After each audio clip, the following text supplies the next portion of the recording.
I'd be sitting in the back of a pub or a conference thinking, okay, what is really the impact that's happening here? Are these just a bunch of basement dwelling oddballs? One of the sites that I had to protest with Britain First, an asylum seeker accommodation site in Tamworth, there was a riot outside and people tried to break in and set fire to the place. This stuff doesn't take place in a vacuum. They had studied cult management techniques of Scientology to try and extract the most amount of man hours and money from their members. They'd even found ways to manipulate them against each other to try and get them to advance further in the organisation. You've had dinner with Paul Golding. Tell me about that. During the campaign, the local elections campaign, we had takeaway pizza in his backyard. In this confined space, a dozen other guys there, several doors away from an exit, in this part of the suburbs that would have been really hard to run away from. Paul was looking at my chest, exactly where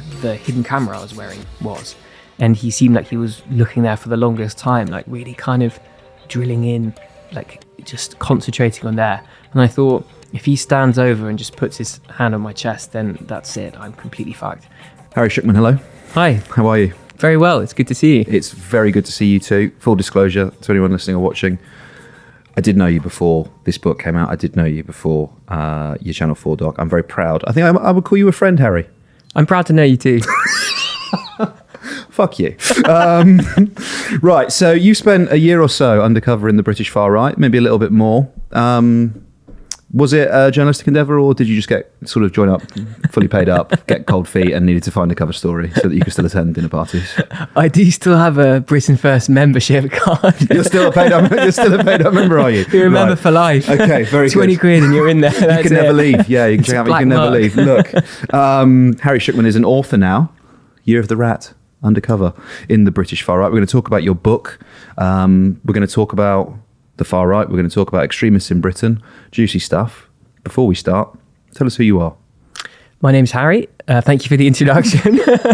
I'm a researcher at Hope Not Hate. I started my career as a journalist at the Tab where we met, and since then I worked briefly at the Times and then at the Manchester Mill and its sister sites in Liverpool and Sheffield. And I got into doing undercover journalism during the pandemic when it seemed like these two completely different groups of people were teaming up that would have, in a way that once would have been considered unthinkable. Anti-vaccine conspiracy theorists who, to use a sort of stereotype, crystal worshipping hippies, teaming up with far-right extremists, and to use the stereotype there, like, vandal, strength lager drinking skinheads. And they were, concerned about the direction that the pandemic was being managed and concerned about vaccines and so on, and working together at protests and campaigns. And I just thought this is such a weird connection of two scenes. And I noticed that if I tried to approach them as a journalist and say, hey, I'd like to, spend some time with you, want to interview you, I just wouldn't hear anything back. My calls would go unanswered. My emails would be would be ignored. But if I said, hey, I'm a fellow traveller, I'm interested, I've got an open mind, I'd like to, maybe join, then they would accept my presence and tell me things I would never have otherwise heard. So I was doing this for about a year before I came in touch with Hope Not Hate, the biggest anti-extremism organisation in the UK. And the idea came from that to do a longer term infiltration project together. And the result of that ultimately is the book that you've got there. Which from what it sounds like is a tome on coalition building and politically organising with people that you disagree with. You can call it that. So actually I just want an honourable mention. You mentioned you worked at the Times. Bit of a run-in with Nick Kyrgios during your time at the Times as well, which I think you went semi-viral, didn't you, for one of your post-match I asked a dickhead question of him. He had just crashed out, I think, or he just lost a match, and he had been spotted in one of the Wimbledon pubs the night before until closing time, I think. And I asked the question that, obviously, the one that he didn't want to answer, and I made sure to get there, stick up my hand as quickly as possible and say, do you think you would have played a bit better if you hadn't been in the pub last night? Just I listened it back and it sounds like I've got the most annoying voice ever. And he said, no, you looked way too excited to ask that question, and then just turned away. Look at the next guy. Look, you kind of answered why you wanted to go undercover, right? Because you can actually, engage with these people and get an understanding of their ideas and who they are much better than just sort of asking them as a journo. That sort of 2023, can you give us a sort of broad spectrum picture? What was the far right scene like at that moment in time? Was it still sort of in that alliance with the sort of more, I wouldn't call it wellness conspiracy theorists, but you know, that sort of anti-vax strain of thought?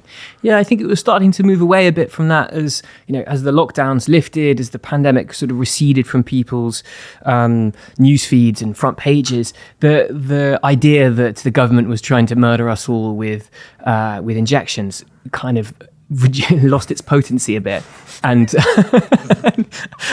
I guess we'll find something else to get angry about then. Absolutely. And so they I think as that happened, activism did go in a slightly different direction, and what I was seeing a lot of was anti-migrant, anti-asylum seeker demonstrations. When I was in this group called Britain First, a political party that also does street activism, the main focus was going to hotels, housing asylum seekers, you know, any accommodation sites, and doing, you know, protests about that. Of course, that erupted, you know, horrifically the following year during the riots, the racist riots that happened in. You know, there were protests in dozens of different towns and cities. It wasn't just Southport, yeah. There's a lot of places in the UK. Yeah, and that really clarified the the power of far right activism, because during the project, you know, sometimes I would go to events. I'd be sitting in the back of a pub or a conference, and, you know, thinking, what is really the impact that's happening here? Like, are these just a bunch of basement dwelling oddballs? But one of the sites that I had to protest with Britain First was an asylum seeker accommodation site in Tamworth. 8 months after that, after they handed out those leaflets, there was a riot outside, and people tried to break in and set fire to the place. You know, this stuff doesn't take place in a vacuum, and it really clarified the impact that far right extremism can have in this country. Yeah. I will talk to you about whether the riots and whether necessarily you perhaps saw them coming. But maybe if we could just rewind a little bit. Yeah. How do you infiltrate a group like Britain First? Is it hard to gain their trust? It took 6 months before I could go to a meeting there. We set up a long-term project to try and get to that point. To try and befriend people on the periphery of the organization. This is an intensely paranoid group. You know, they've set up a lot of, they've got a lot of ways to try and identify people. Paul Golding, the head of the party, told me about how he uses bug tracking devices in his properties, in his cars. There are other groups, you know, will have secret handshakes and do phone checks and stuff like that. You know, the efficacy of some of these methods is maybe debatable. The point is that these groups are intensely aware of infiltration from anti-fascist organizations, from media, maybe even from, you know, police groups, It took a long time, but we made a backstory for myself. I became a guy called Chris.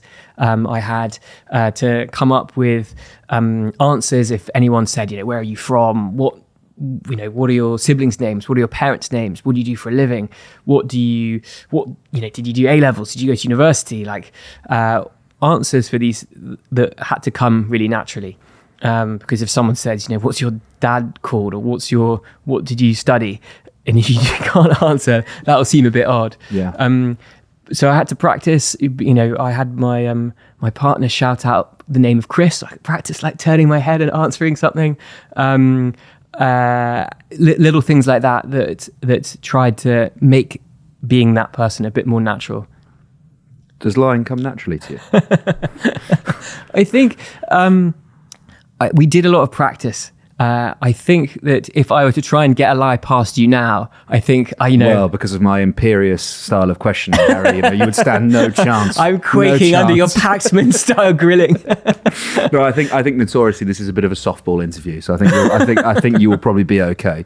No, but it's a slightly cheeky question, but if you aren't a natural liar, some of the people that you are interacting with are incredibly dangerous, and you are personally at risk.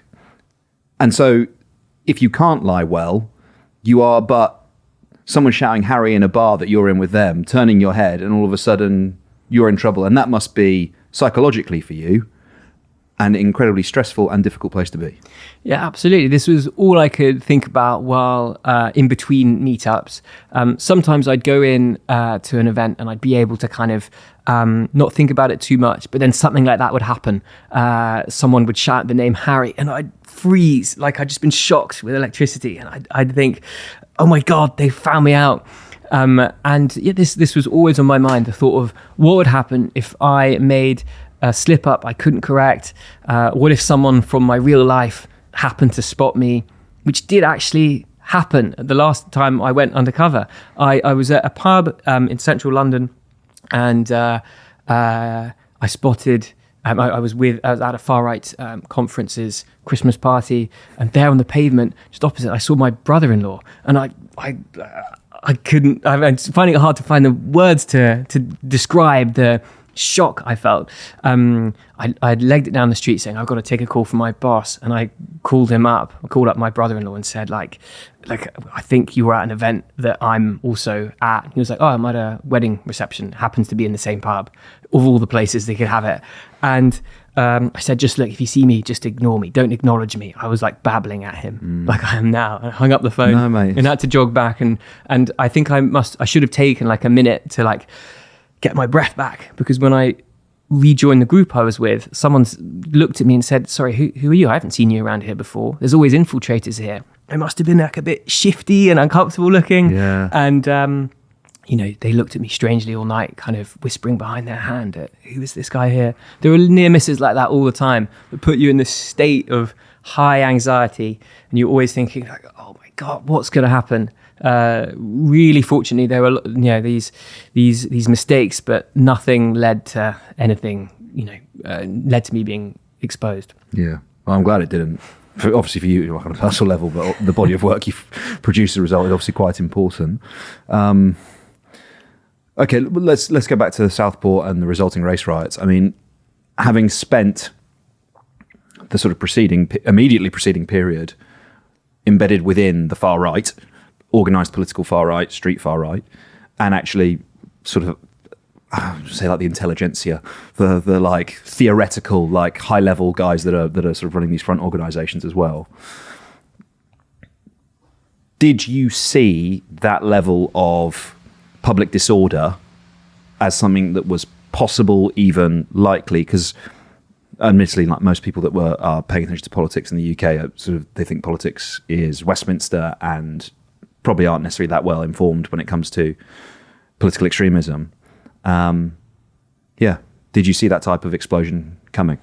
I couldn't have predicted that it would have been nearly as violent and as horrific as it was. I mean, roadblocks set up to prevent people who weren't white passing through, people being dragged from their cars to be beaten with metal bars because they didn't look white, arson attacks against hotels housing asylum seekers.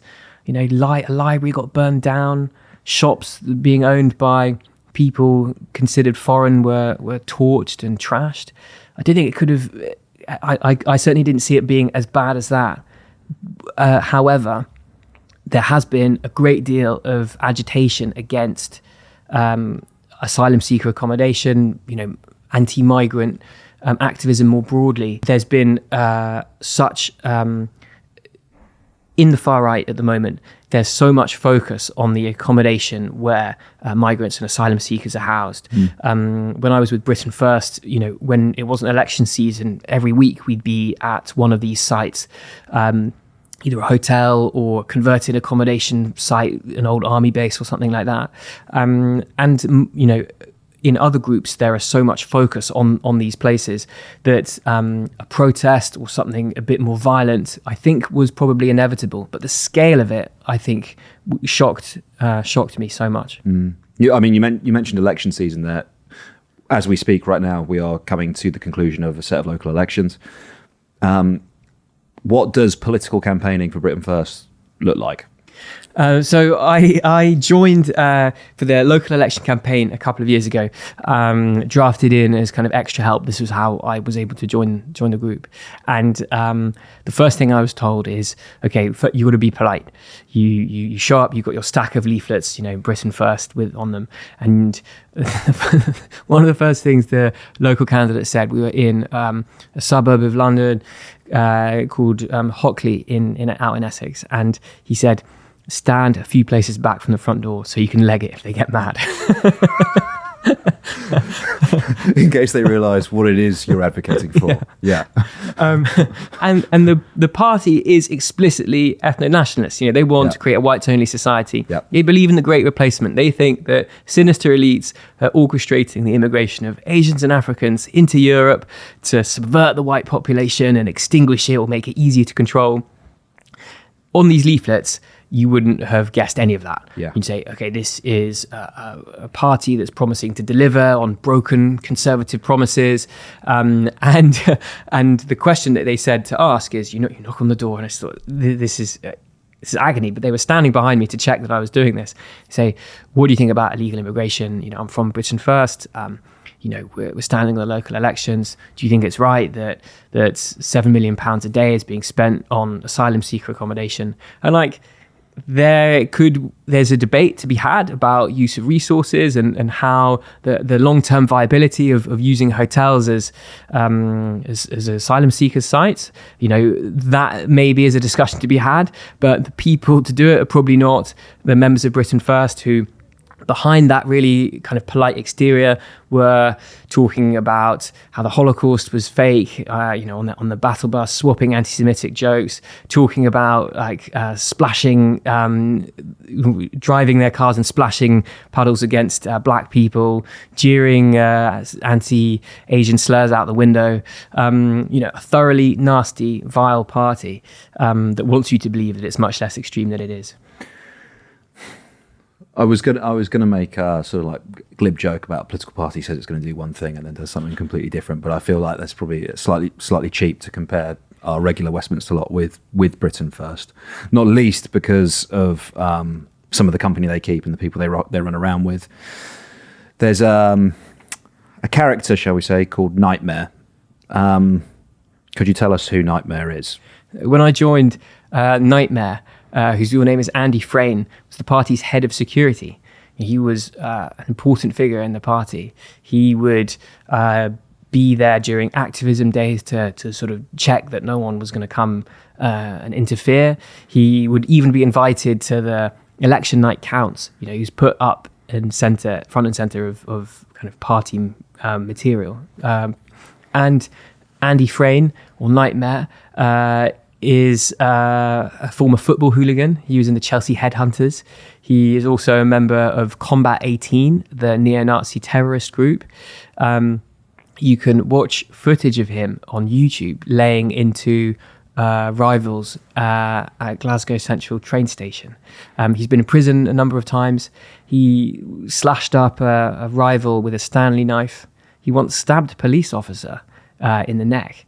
A thoroughly violent, nasty guy who was, an important figure in Britain First. I understand he's no longer in the party. There was a fight involving another member at a camping weekend that I went to with Britain First. But there was a time when he got in my car, Nightmare. Maybe I'll get to the fight, but there's a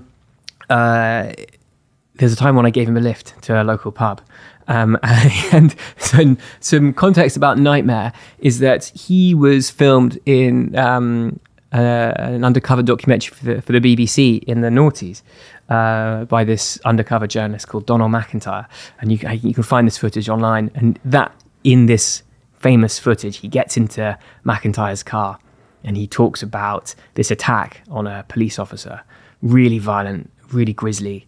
And so when during this Britain First summer camping weekend, he spots me driving down into the village to run an errand. He says, "Can I have a lift?" And he heaves himself into my car. And I think I'm checking my recording devices are working. And I just think, holy shit, last time he got into a journalist's car, he admitted to stabbing a police officer. Like, what's he going to do now? I open the door for him. He heaves himself in. You know, he's a hefty guy. And then I say, "How's it going, Andy?" And he said, I've been continuously shitting myself since I had a curry a couple of nights ago. Scoop of the century, Harry Shukman. The Pulitzer's in the post, my friend. Great job. Did he? Were there any startling revelations after that, or was it just more sort of stomach activity, bowel activity related? Apparently, since he got into a fight with an Irish gangster in the 90s and got stabbed in the butthole. And he's had bowel problems ever since. Wow. As far as Frayne scoops involved, that's where it can stay. Yeah. But there was an incident later that night. He gets into a fight with Paul Golding, the leader of Britain First. Yeah. Another member had been complaining drunkenly about being asked for donation money. Paul Golding, every day he'll send an email to his followers saying, "I need money for this, this event we're holding. I need money for camcorders so activists can film their actions. I need $2,000 here and there." And a lot of this money, members feel, doesn't quite get channeled to where it's claimed to be. An instance, he said, we need $2,000. We're going to give every regional branch of Britain First a top-of-the-range camcorder so we can film our stuff. Those camcorders never materialized. But that same month, Paul and his girlfriend go on a trip to Thailand, and they have a week in the sun in Pattaya. And some of these other members, see that the money that they're being asked for doesn't quite, there are questions over where it ends up. One of the members at the Britain First summer camping weekend, just outside of Buxton, complains to this about Paul. He's quite aggressive. He says something like, "You can shove that £100 I gave you up your ass." And a scuffle breaks out. Andy Frayne intervenes. It's not quite clear. I'm actually not, I piece this together later after it happens from talking to other members. But what does happen the next day is Frayne and some of his associates are kicked out of the party. So there is a lot of internal discontent within Britain First. Paul is a really demanding leader. I think some people come in because he's quite charismatic. He's very present on social media. He looks like a kind of, maybe to some people, a respectable leader. And if you want to do far-right activism legally in this country, he might be your guy. But once you're inside, he makes members pull these really long volunteer days. He asks them for money that they might not have, and he'll try and get into a scuffle with you if you complain about the donations. Without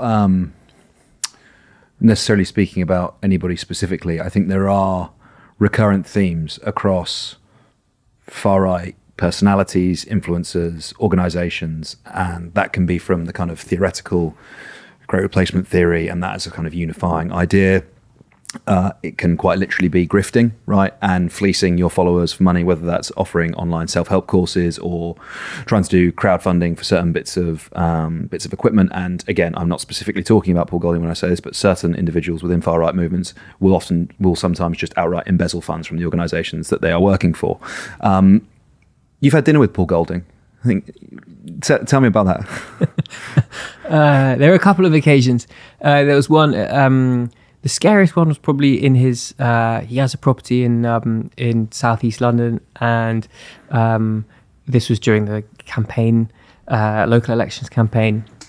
We had takeaway pizza in his backyard, and this is one of the scariest bits, just mentally for me, because we were, in this confined space, a dozen other guys there. far away, like several doors away from an exit, in this part of the suburbs that would have been really hard to run away from. And Paul was looking at my chest, exactly where the hidden camera I was wearing was.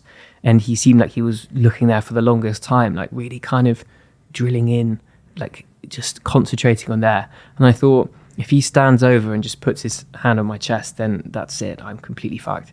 And then he just kind of blinked and just looked away. He'd just been zoning out.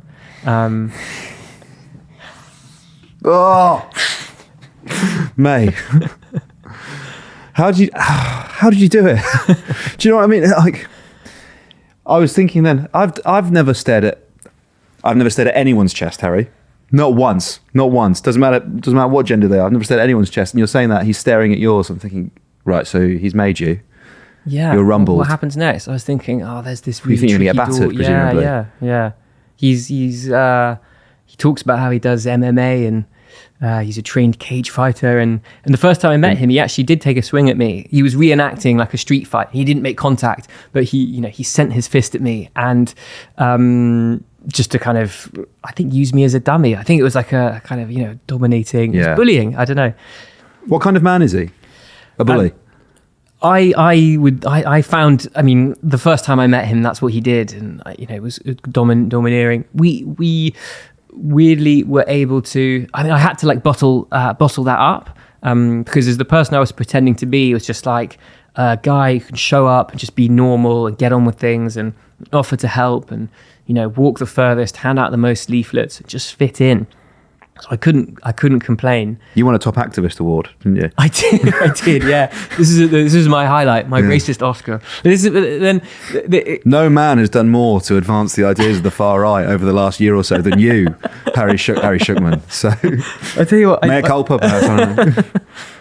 I did think about what I had to do to get it, but yeah, they give out awards to hardworking activists, and I woke up on the day of the summer election, the day that they were over, and they were all congratulating each other on an activist who seemed to have won a local council seat. And I thought, oh shit, I've actually helped. I've got I knew I'd get my hands dirty for this project, but I didn't realize I could actually help someone. And luckily, Paul Golding had got his maths wrong, and he just mentioned the parties that candidate had beaten, but not who he'd actually lost to. Imagine my shock. Yeah, well, let's talk about that. Let's talk about the moral balance and how you rationalised what you were doing. Because, don't get me wrong, you weren't like kneecapping people and doing sort of TV drama, undercover cop stuff. No, nothing like that. But certainly there is a reason why organisations like that pound the streets and hand out literature and knock on doors, and it's the same reason that major political parties do it, because it is a way of canvassing opinion, creating an idea of the sort of the politics of a local area. Where can we transplant our ideas? Where can we have success? Maybe we can convert people on the way. And at least, presumably, certainly towards the beginning of your time in there, you might not necessarily know that you're actually going to get anything worthwhile out of your time inside the organisation. So it is possible that you would end up just having essentially campaigned for Britain First and not possibly having much to go on by the end of it. When you were making that, walk me through how you made that moral calculation. Talk to me how you justified it to yourself. Yeah, so these kinds of, I've found undercover journalism like fraught with these questions. Are we invading people's privacy? Like, is this meetup really worth going to? Like, are we going to get something good? Or are we going to actually convert any someone on the fence to actual voter for Britain First? That's why the book's called Year of the Rat. I had to do some rat-like things in order to get ahead. There were some avenues that we briefly went down or chose not to go down and changed tack because we thought this is not going to be a productive use of time. Things that I left. The stuff with Britain First was fruitful from a journalistic perspective and an activism perspective, because that's what I'm doing at Hope Not Hate. From the first time, I still felt really guilty about giving out leaflets or asking people to vote for Britain First. One of the hardest things was that there would always be a shouting match between a resident who didn't want us there and would come out and say, who are you doing? Like, get out of here. And the activists, and there would always be some kind of interaction that would be really uncomfortable, nothing that ever got violent. But I thought, okay, I'm meant to be doing this project to stop, far-right activism from dividing communities. And like, here it actually is happening. But I couldn't get between the two people. I couldn't say too forcefully, like, let's get out of here, like, it's not worth it, because they all did think this is worth it. Yeah. Like, here we are berating some liberal who thinks that migrants are good, etc. And it felt awful. It's very conflicting work. In addition to that, there's befriending people with the knowledge that you're going to betray them. Like, it's a grubby thing to do. I'd have to show up and fit in, and that would mean being friendly and asking people about their lives in order to try and make myself safer. Like, if I'm friends with these people, then they're going to be less likely to suspect me of not being one of them. So often there would be a balance, trying to get it right, hopefully trying to get it right. But there are some instances in the book where I think maybe where I'm not entirely sure whether that balance was always nailed. Do you still feel awful about it now? Yeah. I think about it quite a lot. There were times where people would really open up to me. Activists who'd tell me about the difficulties in their lives, their loneliness, particularly among one of the groups of younger men who, loneliness seemed to be a really big problem among them. The relationships they'd hoped for from life, not just romantic ones, but friendships, families, they weren't working out in the way that they'd hoped. And that had in part what had driven them to these kinds of groups. Belonging. Feeling of belonging. Like, they didn't have a community, they don't have people they can hang out with. They're just bored and alone. And, that's something that we should have sympathy for. Like, despite, what we're talking about with Nightmare and there are a lot of people I encountered who I think are worthy of much more understanding and our sympathy. And they're not going to change their mind if we point a finger at them. Well, I think that there are actually more than people realize. People that participate in that type of extremist politics are actually capable of being withdrawn from it, de-radicalized and reintegrated normally into society. You can't achieve that unless you approach it with empathy and are prepared to forgive, right? Yeah, absolutely. Doesn't mean to say, that there aren't some people who are so violent or extremist or toxic or whatever that, there is no saving for them, and there's no doubt about that. But I don't know, to use your example, the lonely young guy who doesn't have any mates and for the first time in his life feels like he belongs and is made to feel like a valued member of a team. I don't think we should be that surprised if he then starts spending more and more time with people in that organisation, no matter how disgusting their politics are. Yeah, absolutely. And one of the saddest things was that in this community building group, it's called the Basket Weavers. It's mostly for young men, seem to join in search of community. That's certainly how it was advertised. And a lot of the people who came there looking for mates, really reasonable thing to do, found themselves getting berated for holding the wrong opinions, getting laughed at for not being able to afford expensive events or for being romantically inexperienced, and having a maybe even a worse time by being part of a group where they were to my eyes getting bullied further. And the exploitation of the leaders in these groups of people like that, I think, is really contemptible. There's definitely a distinction between the rank and file guys who I met and then the people in senior positions. You pointed to grifting. There's certainly a lot of that. One of the groups I encountered later in my time undercover, they had studied cult management techniques of Scientology, the SS, to try and extract the most amount of man hours and money from their members. They'd even found ways to manipulate them against each other to try and get them to advance further in the organization, spend more time among them. And I thought that's really sad. And that felt in instances like that, the undercover work was justified. Had we not gone about it, we wouldn't have found out anything like that. So in times like that, it felt a bit less grey. Yeah. You You get invited out. Let's talk about some of the other organisations, right? So you get invited out to Warsaw to attend an extremist demonstration, and I'd quite like you to talk about how well connected the sort of European far right is as a movement. But then, in addition to the work you were doing in Britain First, and this is the subject of a Channel 4 documentary that I'm sure a lot of people have seen, it was brilliant, by the way. You also sort of have infiltrated other organisations, other movements, sort of scientific racism, neo-Nazi sympathisers, etc. So if you could talk a little bit about, well, maybe how Britain First and other British far-right movements plug into it, but certainly is the far-right a kind of cohesive European political force? Yeah, good question. I think in the UK there are overlaps. There are a couple of activists in that party who were keen to go to a conference in Tallinn in Estonia that was, much more explicitly white nationalist, lots of neo-Nazis there, scientific racists. But it's not like everyone is in the same, is connected to the same degree.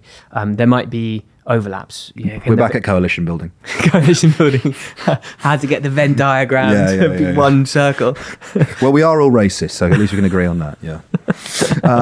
Sorry, go on. And then, but the race science organisation I spent time with was by far one of the most troubling because, Britain First out on the doorstep, changing one mind at a time, maybe. The race scientists, who have access to money and power. There's this one magazine called Aporia that puts out a lot of race science stories. And it's part of a bigger organization called the Human Diversity Foundation. And it's received more than $1 million in funding from an American tech tycoon called Andrew Conroe, who made his money in sex and dating websites in the 90s.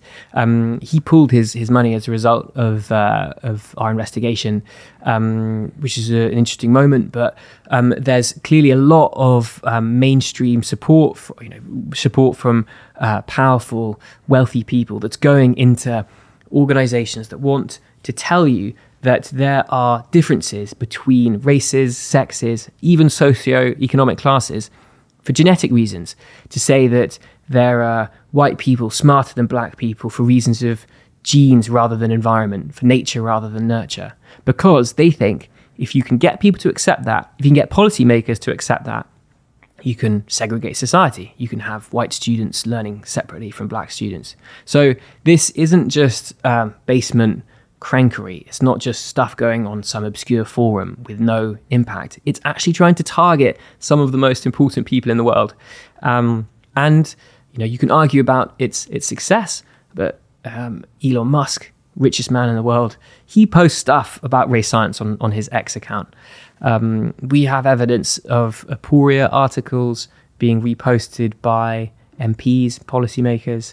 The connections that this world have are really frightening. And I think that in a way is scarier than the Britain First types, because someone with the name of Nightmare, you can understand that this person is a villain, and he has no part in the Westminster political scene. There's a ceiling on his political ambitions. Yeah, right. Vote Nightmare. Vote Nightmare. I mean, in the world we're living in right now, stranger things might actually have happened. But no, that's what you mean. It's like the politics of the street versus the politics of Parliament, right? Yeah, and these race science activists are having a much greater impact, but their ideas are no less aggressive. What they want to achieve is no less hateful. Yeah, I guess to do a hackneyed comparison, if you were to take the race riots, right? It's the difference between the people who are actually trying to set the hotels on fire and the people who create the ideas that are essentially the ideological underpinning of a lot of what those street thugs are playing at, right? Yeah, and really interestingly, some of the activists some of the rioters who were setting fire to hotels, we saw using some of the same vocabulary of race scientists, using phrases to describe their ideological opponents that have come directly from race science influencers. How I feel like the terminology we have for describing these people, and indeed some elected political parties, is maybe lacking a little bit, because throughout this conversation, right, we've been referring to the far right. Yeah. Then some people, I'm probably wouldn't describe necessarily myself as one of them. Some people might refer to Nigel Farage and Reform as far right. Some people refer to Donald Trump as far right. Yeah. And it feels like that term encompasses all the way from kind of, Holocaust denial, neo-Nazis, to elements of, yes, nationalist, populist, right-wing electoral politics. Talk to me a little bit about the phrasing. What does it mean to you? And do you think it's politically constructive for us to use it? Yeah, it's a good question, and something that comes up a lot. I mean, last year the BBC had to apologise for calling Reform far right. I think there's a good case that you could actually call them far right. So without wanting to maybe get too much into the weeds, there's a sociologist called Cass Muda who writes a lot about what it means to be far right. And he describes it as an umbrella term. And underneath it, you've got extreme right, your neo-Nazis, your people who want to use violence as a method to achieve their political goals. They are not participating in democracy, really. And radical right, people who are largely participating in democracy, but wouldn't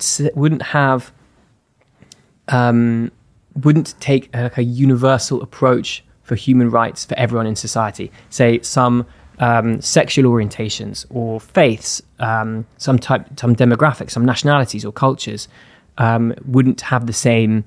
Wouldn't enjoy the same, benefits, the same human rights as the majority. Reform, I think comfortably fits into that latter camp. If you looked at its election manifesto, it wanted to strip citizenship. It promises to strip citizenship of Brits who and send them to their country of origin if they commit crimes. That creates a two-tier justice system. Nigel Farage, admirer of Enoch Powell, saying things about the biological differences between men and women earlier this month. I think you can make a very strong case that Reform is far right. Of course, it's not setting torches on fire. It's not burning crosses. They don't have swastika tattoos. But I think that under that definition, Cass Muda himself says Reform is a far-right party, not an opinion, but a fact. Do you think parties like Britain First and possibly Reform, why not? We'll include Reform in that. Do you think they should be allowed to field candidates in elections? I don't want to get into sort of banning people from standing, because I think that's a difficult question. Let's do Britain First then. Okay.